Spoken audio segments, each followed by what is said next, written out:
right, y'all. Welcome back for another episode of the Bigger Than Food podcast. My name is Apollo Woods. I am your host for today. And today I have an amazing guest, and we're going to talk about food. He's a chef right here in Oklahoma City doing some amazing things. But here's a question. Do you think that someone that was born in Western Oklahoma can create great soul food?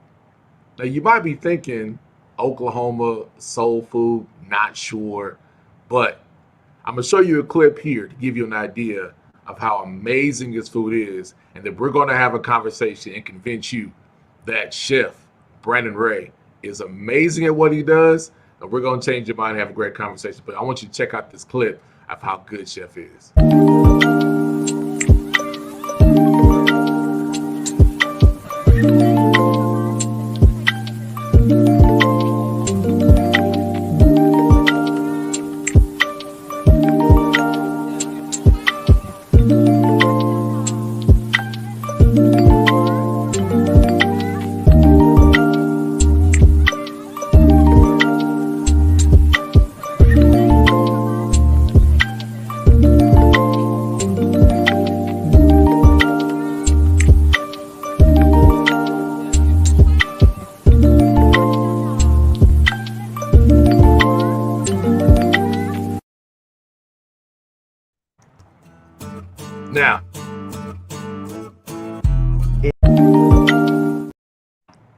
Now, if you didn't see all that great food and didn't think that a guy that was born and raised on the western side, I'm talking about like Altus, like we go far left, couldn't put together some amazing dishes, then you are in for a treat today. So introducing you, those who know and who will know very soon, Chef Brandon Ray. Chef Brandon Ray, thank you for joining us for episode 9 of the podcast, man. Thank you for having me, man. I'm so honored just to be a part. For the opportunity to let people know who we are and what we do. Yeah. And so I'm just honored to be here for All sure. right, man. So, I've talked a lot about you being from the west side of Oklahoma. So West tell Side. us, right? So tell us, let people know like who you are, where you're from, and then what inspired you to get into this culinary and catering world. Man, so I'm just Brandon Ray from Southwest Oklahoma, a town called Mangum, Oklahoma, Mangum Tigers. Born and raised, moved to Oklahoma City a little over 20 years ago. And I come from a culture of food. And so food has always been the thing that like brings everybody together. So my greatest inspiration for food was my grandmother. I remember, her staying up late Saturday nights, cooking, getting ready for, Sunday morning, putting all the food in the oven on warm, go to church, come back, and we just have this big, massive feast. And that was every Sunday. And so my goal was to keep that tradition going after her passing. And so that's kind of what motivates me to dive into the culinary world, especially soul food, because it's the food that brings people together. All right, that's interesting. So we have a lot in common in that. I'm from my mom's side of the family is pretty big. She's one of 12. I'm one of 47, the last I counted, but you never know how those things go with Right. the Lose number count. of family members. Everybody's a cousin. So my Hmm. my grandmother, my mom, still cooks now. She actually went back to work. She works in the school district in Duncan. My grandmother was born a domestic servant. It's on her birth certificate. It's on her death certificate, and I've told that story many times. And so Hmm. food has been an essential part of our large family. And you have a similar story too. So, do you remember like the early days of spending time with your grandmother and being in the kitchen? What are some of your earliest memories of spending time with her in the kitchen? Man, I do. And so there's a whole lot of us cousins. And so last time I counted, it was 56 first cousins. And so, but my older sister and I were the ones who spent the most time at grandma's house every summer, just, her and I. And so I remember my earliest memory is I remember being in the kitchen, and every time she would make like a cake, like I want the bowl so I can, taste the cake mix. Or she'll be making like cornbread dressing, and she would have me taste it to make sure it has enough sage and things like that. And I remember being maybe 5 or 6 years old. And so it's kind of like she was developing my skill and my palate for soul food. And so I I really remember being in the kitchen with her all the time, just asking her, "Hey, why do you put that in that?" Or "How much of that did you put in that?" Or, you know, "How is that going to turn out?" And so it was always rewarding to see like the finished product because I was a part of it. So, man, as a child, I was always in there, like always. Yeah. I mean, from her making homemade cookies, peanut butter cookies, like I was always in there. When she went in there, I followed behind her. Yeah. So you mentioned you have a large family, and I think Yeah. sometimes people think it's easy to talk about the end result of what food does, but I'm a bit Hmm. more curious to understand what role did food play in a large family unit like yours, like ours? You know, Yeah. did what experiences came from that? Where was your grandmother's house the place everyone went to? Was your let me just share mine, and maybe there might be some commonality there. My grandparents' house. My grandfather came from um, like the Arbuckle Mountains, born there, moved to Duncan, bought the house. Family came over, and our grandparents' house became the place everybody went to Hmm. because right next door was my grandmother's first cousin. Right across the street was my grandfather's first cousin. Right next door to the left were my grandmother's best friend, and right around the corner was my grandfather's father and Hmm. her first cousins too. So the whole block was family. Hmm. Everybody had a garden, so everybody's home became this um, safe haven, like it was like a Hmm. tribe. Hmm. Was Did you experience something similar to that, being that you come from a large family and your grandmother cooked a lot?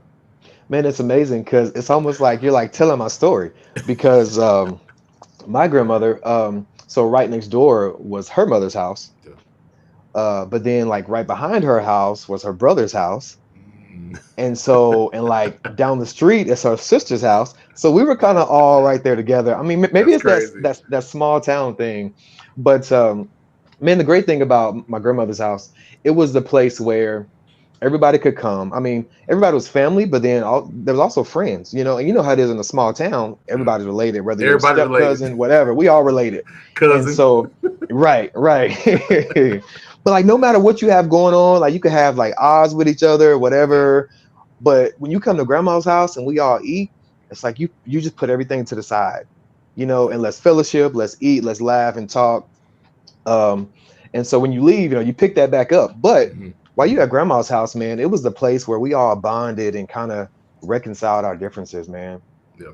And I think there's something beautiful about growing up in a small town. Other people have a lot of ideas of what Oklahoma is, and especially you start talking about black people in Oklahoma. But one of the values that I picked up is even like now, like this morning, my aunt texted me because my uncle's getting older. His health is just changed, and he is the patriarch and pillar of our family now. hmm, And it just came back to everybody somebody bring a side dish, bring something hmm, together, nothing fancy to go and just put your arms around family. yeah. And, and not everybody has a chance to experience that, which is it's a beautiful blessing. So as you got older and got more familiar in the kitchen, more comfortable, do you remember that moment where you felt like people were like, all right, Brandon can do this. Brandon, are you gonna cook this? Do you remember that point where it's like, I do this well, and people are wanting you to cook? Yeah, it's been a long time ago. I remember being maybe in like junior high school, making Thanksgiving dinner, and inviting everybody over. And I can kind of tell some people were maybe kind of like skeptical, but like my mom and my siblings knew, like, oh no, this guy can cook. But like my cousin then was like, I don't know. But like once they started eating, that smothered turkey and that dressing and them candy yams, they're like, you made this? Like this like 12-year-old kid made this? So it's Hold like on, it wait, was wait, wait, wait, wait, wait, wait, wait, wait. because I feel Yeah. like you're going to skip over that. Because in every black person's household, there are some things you cannot mess up. Sweet Right. potatoes. You said Okay. sage, so I know that you had something to do with some cornbread dressing, not that jiffy Mm-hmm. dressing. So you Right. got dressing, so you got to have some chili gravy. You got to have Yeah. all of that. So you're talking about at 12 years old, 12 years you old, you bro. making a grown folks dish, and you having your first a dinner at grandma's house. You Thanksgiving dinner. Yes. Yes. Yes. Now, of course, it was, a who few little but who hiccups, but yeah, but who gave you the green light to say, Brandon, you do it? How did that conversation happen? Because I'm curious about that part. Like, how did it become this 12-year-old is leading a significant dinner in the black household at 12?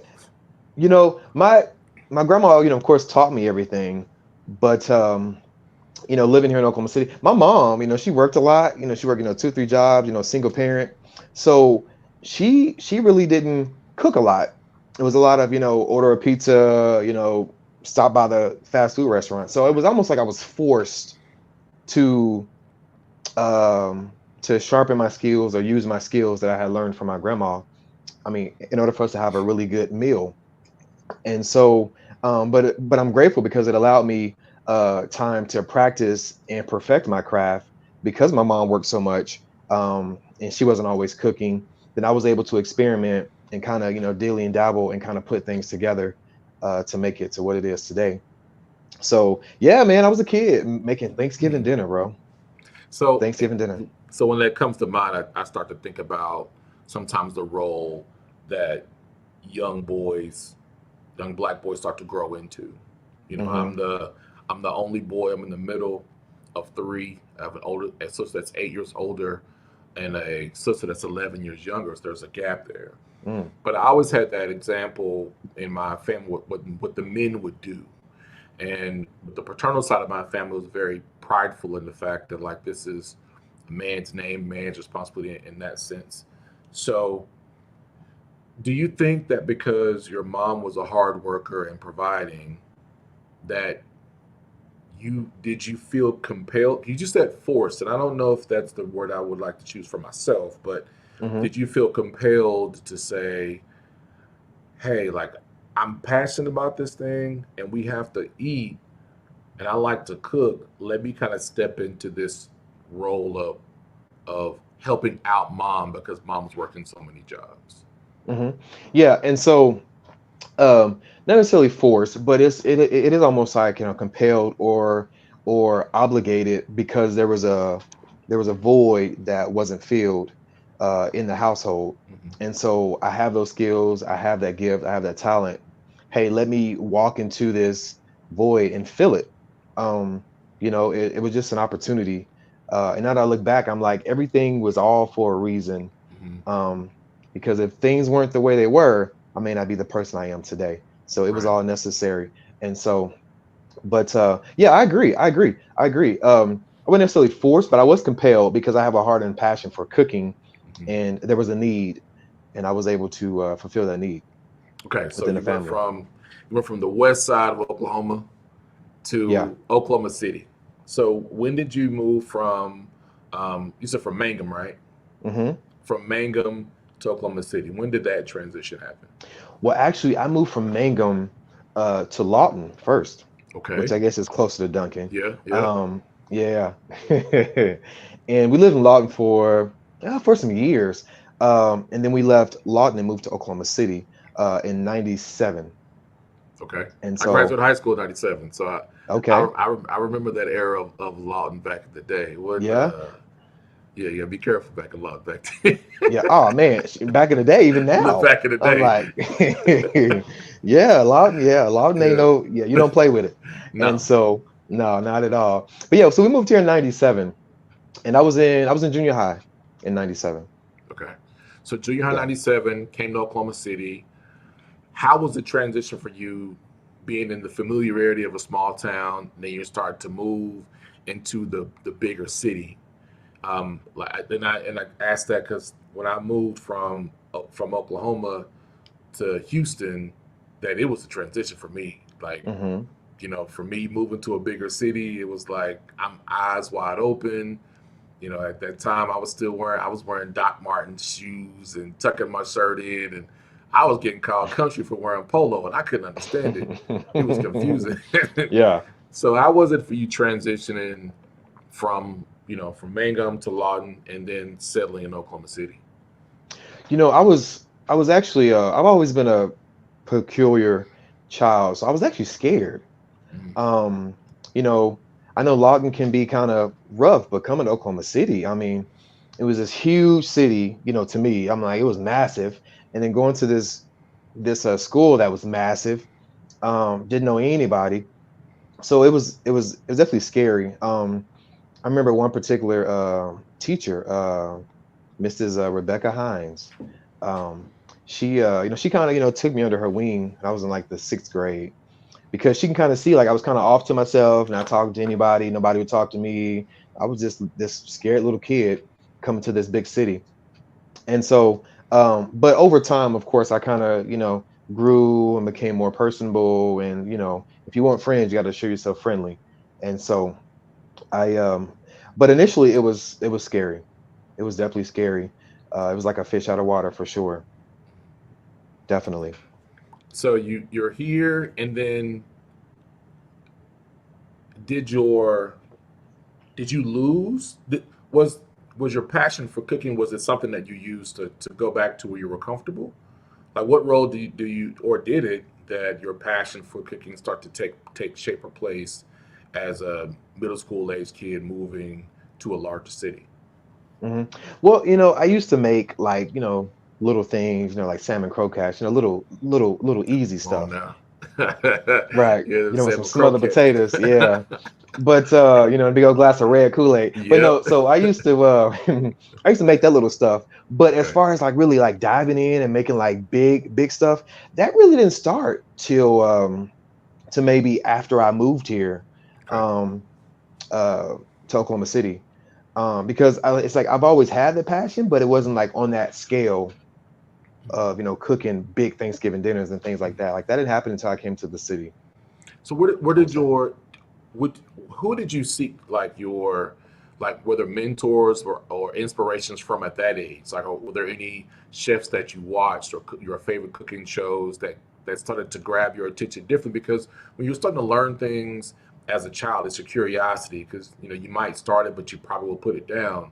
But you've continued on with in the culinary world to be this person who was doing big catering jobs and whatnot. So, did you have inspiration of people you sought after that made you think that maybe I could really start trying to do this and take it more seriously? Yeah. Well, as far as celebrities, like I've always been like a Rachel Ray fan, and it's probably because like the last name, Brandon Ray, Rachel Ray. But um, I always thought it was fascinating how they were like, watching the cooking shows, and they would like make something and they would taste it, and they would say, and like it was almost like I can like taste it through the screen. I don't know why I was so connected with them tasting their food, and so that's kind of when I was like, I wonder if I make something, will I have that same reaction when I taste it? And so, as far as inspirations and watching people, I always watch Rachel Ray. I mean, from the beginning, um, when she first became popular, I was watching Rachel Ray. Um, but then, of course, in my own family, I mean, it was my grandma. Yeah, I mean, it yeah. was it was it was definitely my grandma for sure. So you had those inspirations from family to I think around that I would say that would be early 2000s, late 90s, where the celebrity chef started to really kind of come out on. For me, it was every hmm Saturday morning. I was watching some type of Food Network or Food TV hmm show on hmm those Saturday mornings. But I want to switch gears just a little bit. And so I know about you as you're a full time entrepreneur. You have a full time job, but you're also a worship leader, hmm right? You're in music. Um, because you are a low key guy, and people wouldn't expect that because you're a person that's not really loud, and you do your thing in the way that definitely works well for you. So switch to how did becoming a worship leader become a part of your journey? You know, I I've always had the gift of singing. I remember being in like elementary, sitting around on the carpet singing, and I was always the loudest one with the, most projective voice. I mean, I remember that, all the kids looking at me like, why are you singing so loud? Well, but so, and then when I moved to Oklahoma City, um, we joined this church, and then I became a part of the choir. And so I was a part of the choir for years and years and years. And just about 4 years ago, um, we joined a new church, uh, and there was a need for a worship leader, and I became the worship leader at that church. Um, Ministry, man, singing for me, it's it's almost just like food. Like food for me, I love the reaction from people. Like I love to draw people in and give them something tangible, something to hold on to, something to make them feel good. And it's the same thing with leading worship, because it's my responsibility to lead you to a place where you can feel chains breaking, you can feel free, you can feel healed, you can feel whole, empowered and strengthened. And so that brings me joy. In order for you to come in, it brings me joy. So it's kind of a comparison with my catering and my leading worship, because they're both kind of the same in a certain sense, because you're still drawing people and giving them something for their soul. And so Hmm. I thank God for the gift. Yeah, yeah. I do. So if you were to define what soul food means to you, how would Watch it. you what, what the definition that you would give if someone says, what is soul food? How would you define soul food? Soul food for me um, is, well, first of all, it's comfort food, but I believe it's food that brings people together. Um, and Soul food, I mean, personally, I feel like that soul food is an African American family tradition, which I know, there's different um, perspectives of soul food, but for me, soul food is a Black family meal that brings everybody together. Now, soul food varies from family to family, and I've discovered that over my um, almost 9 years of catering, that the way I make my cornbread dressing may not be the way you guys make it in Dunkin' or whatever. Or, my collard greens, I may use smoked turkey. You may use, back fat or something, or pig fat. So everybody's soul food is different. But for me, soul food is that comfort food that brings the family together. I agree. I think there's a lot of connotations on what soul food is, and I think the more people do their history on the role, simply that black chefs have played in the history of the United States. The first chefs in America were black. Hmm. Whether we are we were in the positions of being the one of the first black chefs to work in the White House was a French culinary trained chef. Hmm. In the context of enslavement. We were cooking on those plantations. We were, and not just even in the enslaved type of aspects, were even as freed people, whether in Hmm. America or how we define barbecue. Open flame cooking is an art that comes from Africa, and Hmm. primarily you hear a lot of it in Kenya. So there's a lot of influence that we have, but when we start to understand what soul food is to us, and even how it's now being appropriated to things such as comfort food or Southern Southern food, or style or those different hmm kind of names. There's these appropriate terms. So, at what point did you decide I want a business? I want to just do this as a passion, or I'm making plates, or I'm asked to cook for family gatherings. When did it become a business for you? When did Ray's Skillet Soul Food and Catering become an actual business pursuit for you? you know, it's funny because initially I had no desire, not necessarily desire, but that thought wasn't in my head. Um, and so I would cook Sunday dinner and have the family over because that's what I love to do. Like I'm a family person. Like I love my family. And so in one particular Sunday, I cooked dinner. I remember it was meatloaf, mac and cheese, collard greens, uh cornbread. It was like all this stuff I made. And so Oh, you my showing sister out? took, man, we used to eat good on Sundays now. During the week you order a pizza, but on Sundays. And so Yeah. we and so she took a picture of the plate and she posted it on Facebook and people just started commenting like, how much are the plates? How much are the plates? And can I get a plate? And so she called me. She was like, hey, like people want to buy your food. And I was like, what? I'm like, people want to buy my food? Hmm. So the very next Sunday, we did the same thing and we took orders. I mean, and we sold like 70 plates one day. And I'm Whoa. like, people really want this food. And so we did that for a few months, like every Sunday, like I would like take orders and just be Hmm. like selling plates. And I'm like, people really want this food. So And what year was it just that? blew my mind. What That year was that? was 2016, Okay. So March. this Yeah. 7 years ago. Yeah. This is 7 years ago, and around the time of the food truck world as food truck and mobile catering is picking up. Hmm. So I guess that 2012, 14, and then 16, um, uh, in that era, and you sold 70 plates. 70 plates on my first day, a week later after the Facebook post. How much did you sell them for? I sold my plates for 15 bucks. So you had 15 plates you had 70 plates, 15 bucks, and your profit was,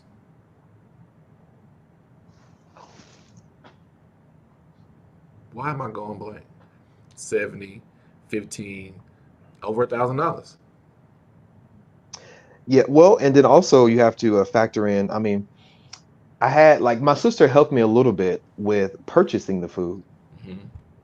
Well, but So, beyond your costs and things like that, talking yeah, about your yeah, profit, but yeah, I mean, you sold, you know, you made $1,050 from saying like, you know what, I got 70 people who want to buy my food yeah, from something that you have been doing for years. Like you've yeah, been doing this for years, and your sister, not you, somebody else was like, I see this in you. I think you should do it.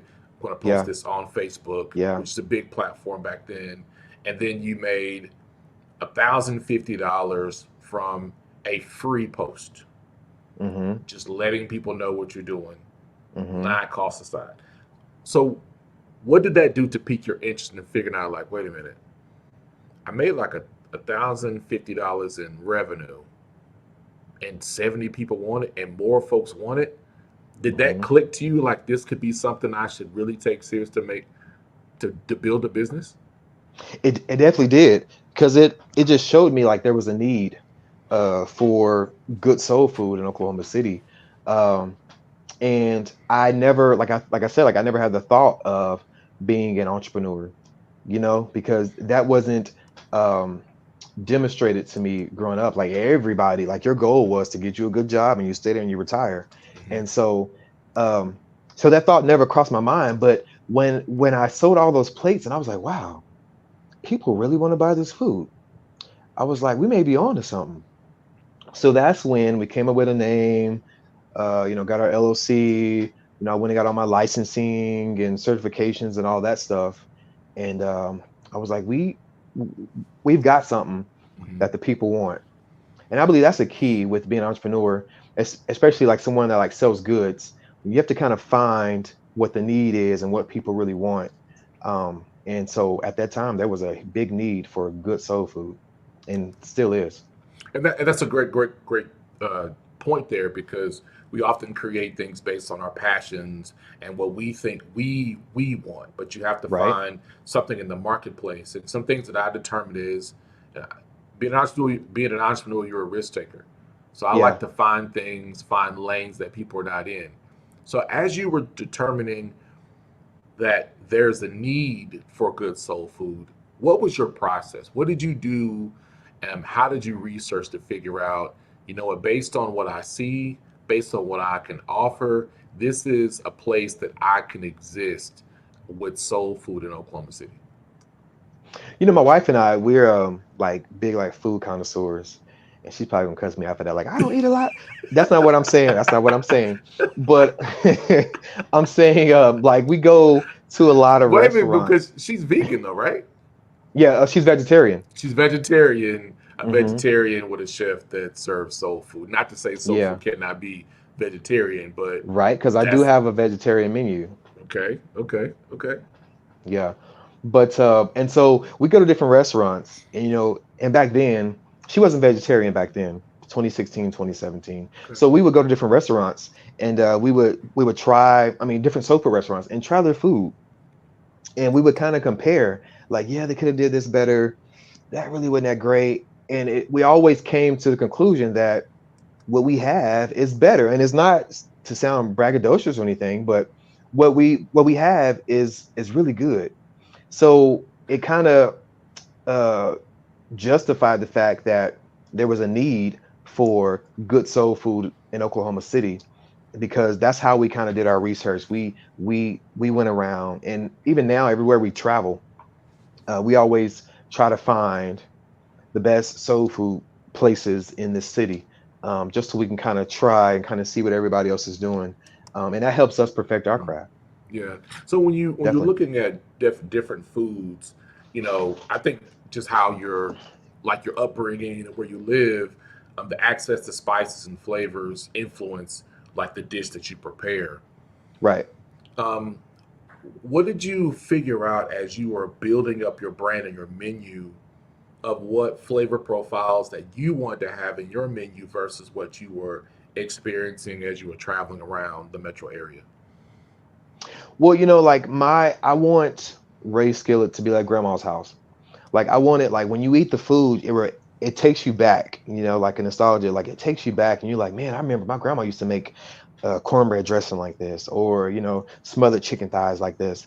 And so um, that's our goal, is to kind of take you back to childhood when grandma used to be in there, cooking those pots and humming an old Baptist hymn. So that's that's our goal when it comes to our flavor and our presentation, and just the whole environment of eating Ray Skillet, is that to take you back to the old country town when your grandma was in the kitchen cooking. And so when we go other places and we eat it, a lot of times it's so commercialized, they kind of Hmm. lose that deep substance of flavor, that takes time. Soul Yeah, food takes time. Nothing yeah. is quick when cooking soul food. Hmm. Uh, you said something that I caught on to. Um, it's really more of an experience that you're wanting to give, Yeah, right? When you're preparing yeah. food, because for us as a family, the food is important because Oh, that definitely. might be a time where we still have family reunions. So Hmm. that might be the time where you sit down and you're able to catch up with each other, see how each other's doing. You might be handling business, or you let each other know what's going on in your life, or you just laughing. It's just an outlet. And I think that's, to me, what's important when you're creating a food experience. And I put everything on this. What we do as as African people, as Black folks, as African Americans, whatever you want to call it, that we do a good job of relaying our culture through food and giving an experience. We're the most Hmm. commoditized, appropriated culture in this globe. And I love the fact that you're doing this with intentionality. Now, do you remember your first catering job? I do, and I was a nervous wreck. Okay, And I tell feel me like about it. everything that went wrong. But hey, we live and we learn. My very first catering job was in 2016, October of 2016, and we catered a 25th wedding anniversary, and I had no equipment. I didn't know anything about presentation. My staff didn't have the proper uniforms. All we had was food that I cooked and some plastic gloves. And I remember running to the Walmart and buying like these like roasters. And the big roasters was to keep the food warm. I didn't know what a chafer was, because I just came from selling plates. So And so I got these big roasters, and I had them all plugged in the kitchen at the event center, and the breaker box kept on clicking off. So my food was ice cold, and we're serving these people, and I'm like, Lord, please warm it up, warm it up, before they get to their table, because my equipment wasn't working. Uh, we was like running out of food because I didn't really know how to like portionalize it as far as like the size of the event. Mhm. Um, I mean, from what they say, the flavor was good, but I was disappointed in myself because I'm like, Mhm. man, we could do better than this. We could do better. And so I always keep that in my mind at every event I do is that we strive for excellence, we strive for perfection, and we stand on integrity. Mhm. And so we, I'm always looking for better ways of, enhancing Ray Skillet, new equipment, the new state of the art equipment, better presentation, different recipes, different, things, different ways of doing things based on that very first catering event. You could have definitely quit. You could have definitely Oh, decided for that like sure. catering is And I not thought something about that. it. Okay, that's a real thought. So, so dive. I want to answer. I want that question. But when you were looking at the things that you could have improved on, what was your process of self reflection? Because that was a moment where you could have said, "I could have quit," but I Hmm. didn't. Hmm. Now I think there's a deeper reason why you do what you do in the character that you developed from family environment, from your faith walk to being a work. I think that all those things matter when you have those pivotal moments. But if I am a person, I got an idea, and I'm coming to you because you have wisdom. How would you? That's not no. What was your process to be self-reflective to decide here are things that did not happen well, and how do I course correct to make it better going in the future? Yeah, that's a very good question. After I left that night, I came home and I felt so defeated because I'm like, well, I know this is what I'm supposed to be doing because there's a need for it, and I'm the person, like I have the gifts and the skills to supply that need. But I felt so defeated, and I believe what kept me going is that um, I felt like there was a need and the people needed me. I'm like, there's a need, and you have what they need. You can't give up, and so you have to go back, regroup, figure out what you did bad, what you did great, and kind of use that as a learning tool and a learning experience. And so, and even today, like that's what keeps me going. Now we don't have hiccups today because of those past experiences, but um, learning from those experiences and knowing that there's a need for Ray Skillet Soul Food Catering in Oklahoma City, that's what keeps me going. Now, if there was 1,000 other soul food caterers here, it would have been easy for me just to back up and be like, yeah, I'm not doing this anymore. But because there was such a need and I have what it takes to supply that need, it's like I can't stop. Like I have to keep going. But also, um, I have such a passion for drawing people together, um, that I would be doing God an injustice if I didn't walk in my purpose. And so catering is a part of my purpose. And so it's like if I'm not serving my purpose, then what am I doing?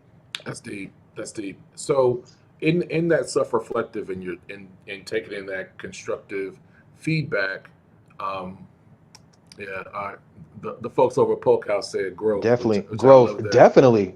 We all have to grow, Yeah. man. If you don't grow, it's like you're just wasting your time. You should always be progressive Hmm. in anything you do. Absolutely.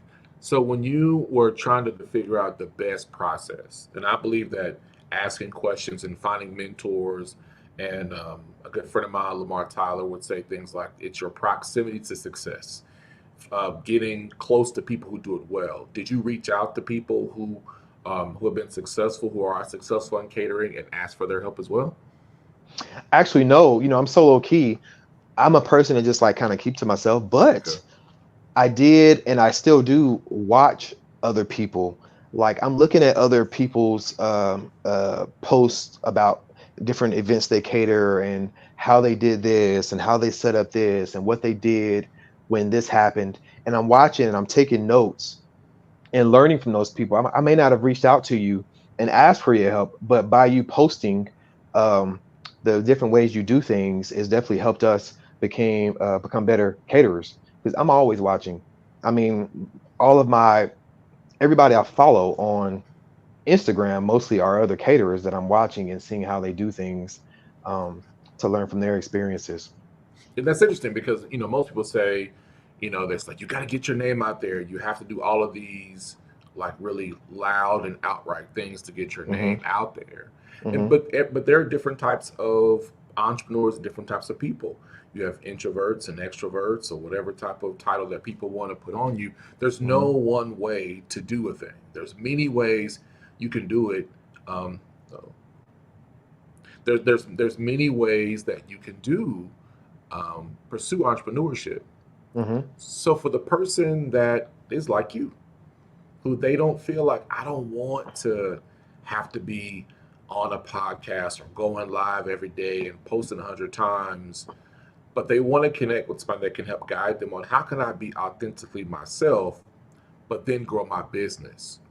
How did you do that? Like, what is it that you did in your business that has gotten you the attention, the busyness, the opportunities to learn and scale your business in the way that you do as a person that would be considered low key? Yeah, overall, man, some may not understand, but overall, it's just God's favor. And so when you're really walking in your purpose and God's hand is on your life and He's kind of guiding you, it's like I can't really take a lot of the credit. But I will say that we try to be strategic with like how many times a week we post on social media. Um, Try to avoid like the negative trolls and negative comments and things like that.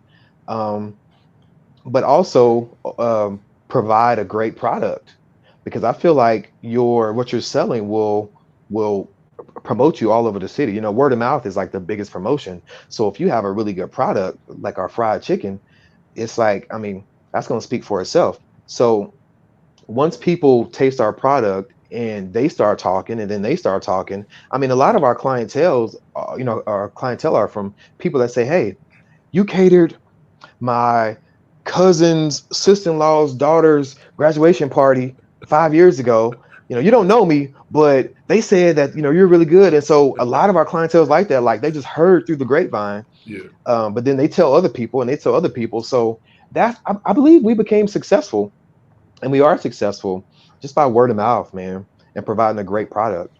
yeah. Definitely. But I would add to that. I would add to what you did well in your business is that you built a community. You built a following, whether it's your personality, the place that you've gone, you built a following that people wanted to share what you did. And that's the great thing about business. Well, that's a learning tip in business that if you want to build a customer base, you have to build a community. And Hmm. and you, excuse me, and you said something when you said your chicken, and knowing that you have a product in your chicken that you stand on. You have something that like a lead that draws people in that wants to get you there first, Hmm. right?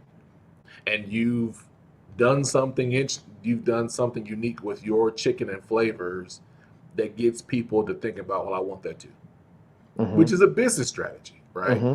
What's the thing that you want to be known for?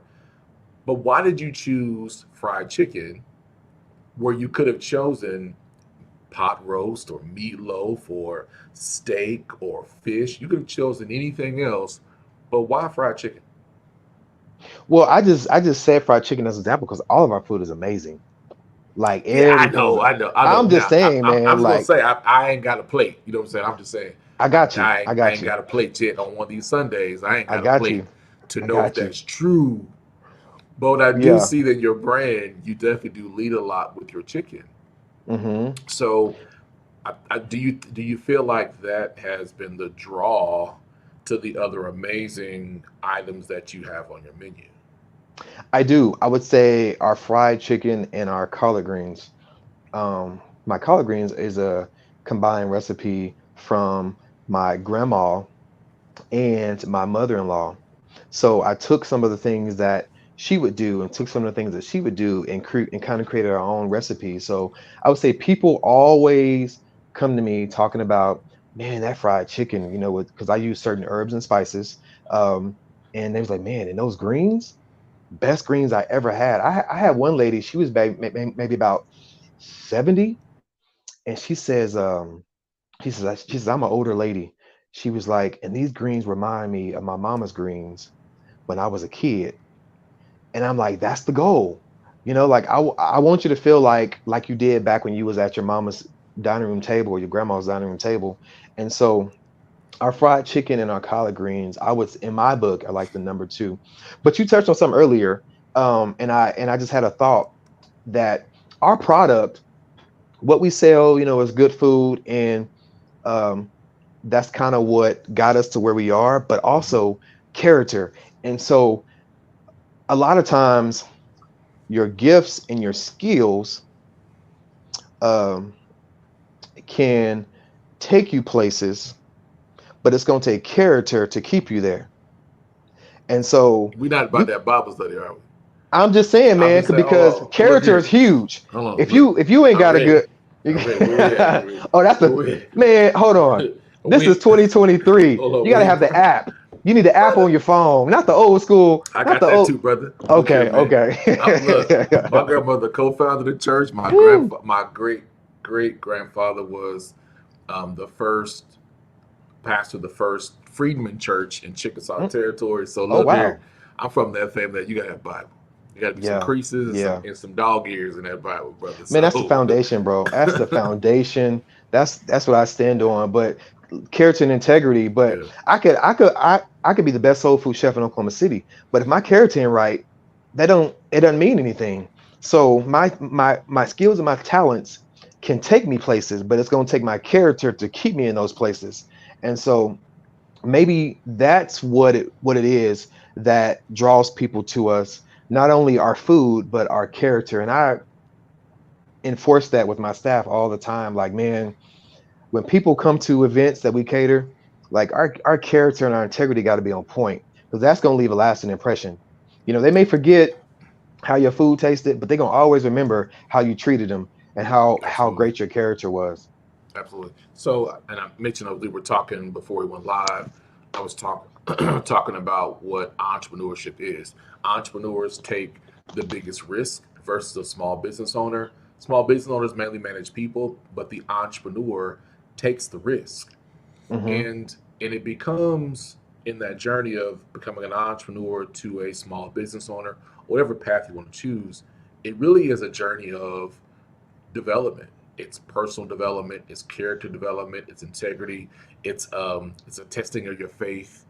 It's Hmm. all of those things because you need those things to have and create a successful business. You got to find some place to find your faith. You got to find people to connect with. If you look over your journey from 2016 to now, how has um, your business as a private chef catering company evolved you as a person? I think I think it's allowed me to um, cater more to people, but also meet people where they are. I mean, because we've done all sorts of events, and so we've done events where people, you know, spend thousands of dollars, and it's a different caliber of a person. But then we also have done events where people spend $200, and so it kind of allows me to see different dynamics of people, but it also allows me to remember that people are people, and that we have to treat everybody all the same because every person is valuable. So that's what that's one of the things that I kind of learned along the way is that no matter how much money a person spends, how big the event is, people are still people, and you treat every person like they're the most valuable person uh, that has booked you to cater. And so um, Hold on, I it's gotta stop you because I feel like you're giving me a business answer. I think that's like in business, yes. uh huh If you were to look at as the persons. I'll just use myself as an example.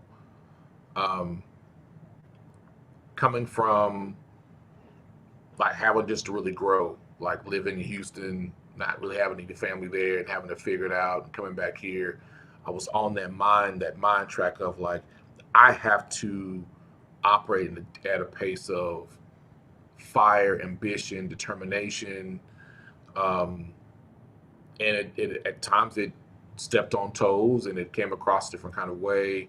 I worked in an industry that was not welcoming to black people, so like always on fire. And then entrepreneurship has, I would say, the edges that were sharp, Mm-hmm. like molded them to be Mm-hmm. not changing the character of who you are as a person and what you need to get there, but you know you have this initial response that you want to give and you know it's right, Mm-hmm. but give the other person the opportunity to get there because they're looking at me for the answer, because Mm-hmm. I've been the person like, oh, you are the person has the answer. So I had to learn that I don't want you to give me the answer in business or as a person. I want you to come to your own understanding and not do what I think you want me to do. Right. So that's something Mm-hmm. that I personally learned in this entrepreneurship space. So the question back to you is like for you as the person, Brandon, the individual, is there something in the journey of entrepreneurship and leading that you come to understand? I personally have become better in this area. I would say um, I become better in managing finances, which I think is super important. Um, because with being an entrepreneur, you kind of have to be on top of everything financially. So that has kind of blanketed over my my household and my personal life because it kind of forced me to be a better money manager. Um, Not only that, but it it makes me a better husband because I'm managing these people, and I'm creating an organization that's successful. So then it helps me with my husband skills and create an organization in my household that's successful. So over the years, I think being an entrepreneur has made me grow as a man. It made me look at life a little bit differently, and it's made me a better husband, a better head of household, so to speak. I love it. I love it because that's where the because if you without those opportunities to become better, then you don't have the challenges. Of course, the great things help you become a better person. Hmm. And we got a few minutes left in the podcast. And here's a question that I'm gonna pose to you again that I asked you before. Okay. When when your time is up, when you believe that you fulfilled your purpose, you're like, you know what? It's time to hang it up and maybe do something different, or it's time to hang it up. What do you want to be known for when you you know, okay, it's time? What do you want to be known for? I want to be known for um, not only, I mean, of course, my great food, but I want people to know me and remember me as a person that had a great heart and that loves God and loves people. Um, and that I realize that we're all created for a purpose. And so, no matter who you are or what you do, it's my responsibility to love you through all of it. So I want people to remember me as the guy that had so much love and compassion for people and has such a great heart. And he was so integral and honest. Um, and like I want to leave a legacy. Like I want people to be like, man, every time I talk to Brandon, like I left feeling better than I did when I first went into the conversation. And I think I have that effect on people because it's the God in me. Love it. Uh, two questions. The first one is, where did that desire come from? What did that desire to want to leave that type of impression on people through your food? That, Because your food sounds like to me is a part of your ministry. You said purpose. I This was is just what you're gonna say supposed to that. do, right? Hmm. So where do you believe that comes from? I believe not only does it come from my faith in God, um, but I believe that that same spirit has been passed down through me from my grandmother. And so she was a person that cared about people and loved people. So I feel like I carry that mantle through my family. Um, but not only that, my faith, like my faith is built on love. And so if I don't have love, I don't have anything. And so, but then again, that faith was taught to me by my grandmother. So it's almost like she continues to live through me and through my food and through my love that I have for people. So it's bigger than food. It's bigger than food. There we go. I gotta get my plug in. Aha. Get my plug in. Aha. It's Ha bigger than food. ha. No, I love it, man. Chef, I really appreciate you taking Definitely. time to talk more about your story. And here on the Bigger Than Food podcast, I wanted to find amazing people in Oklahoma and across the country, amazing Black talent across the country that are doing things that are not just because of um, the food that you prepare or the business that you have, but know more about the person.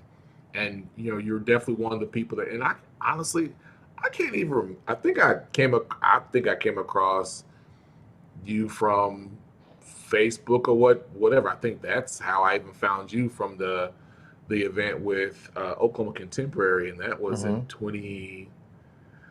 Was that 2018?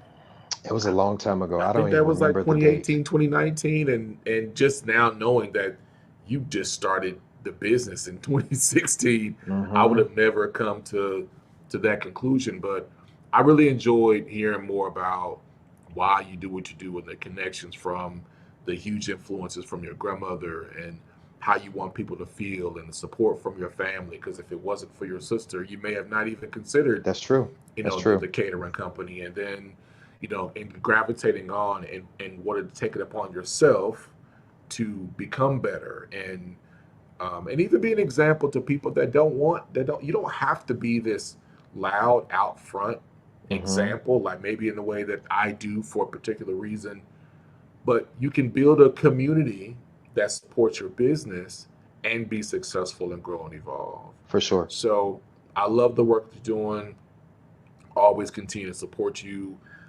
And so if people wanted to find you, they wanted to book your services, they wanted some of your fried chicken like I do, your Okay. greens like I do, Okay. and all the other stuff that I'm saying I would like. Because what's Okay. today? Day Thursday, and you got like 3 days until Sunday. If you do cook on Sunday, I don't know, but Hmm. so if someone wants to find you to book your service and find more about you, where would they go to find more about Chef Brandon Ray?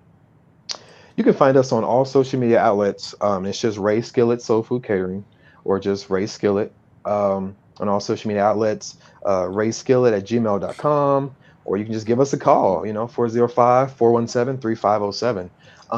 But let me tell you this, Apollo. So um, I serve as worship leader at the Impact Community Church here in Oklahoma City. And so we're having a small business fair this Saturday from 11 to 2.